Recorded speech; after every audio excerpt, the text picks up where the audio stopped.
ઉબડા ગામ મુકામે જે અમિત ખૂટ નામની વ્યક્તિએ ગળે ફાંસો ખાઈને આપઘાત કરેલ એની વાડી ઉપર, તે બાબતે હું મીડિયાના માધ્યમથી જણાવવા માગું છું કે એ બાબતે હું કે મારો પરિવાર એમાં ક્યાંય ઇન્વોલ્વ નથી, કે મારા ત્રાસથી કે મારા પરિવારના ત્રાસથી કે મારા બાળકોના ત્રાસથી એને મજબૂરીથી આપઘાત કરવો પડ્યો એવી કોઈ વાત છે નહીં. રહી વાત બળાત્કારની કે પોસ્કોની, કે જે લેડીસે કે જે દીકરીએ ફરિયાદ નોંધાવી હોય તે હયાત જ છે, એ પોલીસનો તપાસનો વિષય છે. પોલીસ તપાસ કરે.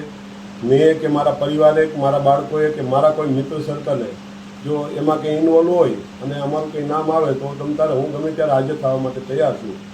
પરંતુ આ આખું કાવતરું જયરાજનું છે, ગોંડલના માજી ધારાસભ્યનું, અને એ અમને મારા પરિવારને ગમે એ રીતે એન કેન પ્રકારે હેરાન કરવા માટેનું આ એક કાવતરું છે. કારણ કે જે સુસાઇડ નોટ મળી આવે છે મરનારની, એ સુસાઇડ નોટમાં ઘણા બધા ચેડા કરેલા છે, ઘણા બધા પાનામાં ફેરફાર છે. પહેલાં સવારે વર્કશોપના માધ્યમથી જાણવા મળ્યું કે ભાઈ એક એને લખેલું હતું કે ભાઈ મારા પરિવારનું, મારી પત્નીનું ધ્યાન રાખજો, અને મારે એના મોબાઈલ નંબર લખેલા હતા.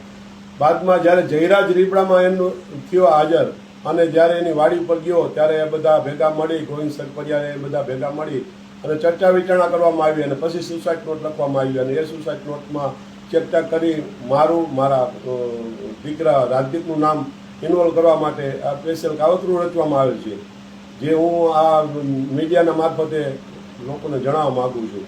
અને પોલીસનો ખરેખર એમાં તપાસ કરીને ઊંડી ઉતરે તો સત્ય હશે એ બહાર આવી જશે. જો મેં કે મારા પરિવારે ખરેખર આ દીકરીનો કોન્ટેક્ટ કરેલો હશે, કે એના મોબાઈલમાં અમારો નંબર નીકળે અથવા એનો અમારા મોબાઈલમાં નંબર નીકળે તો પણ એ પણ પોલીસ તપાસ કરી શકે છે.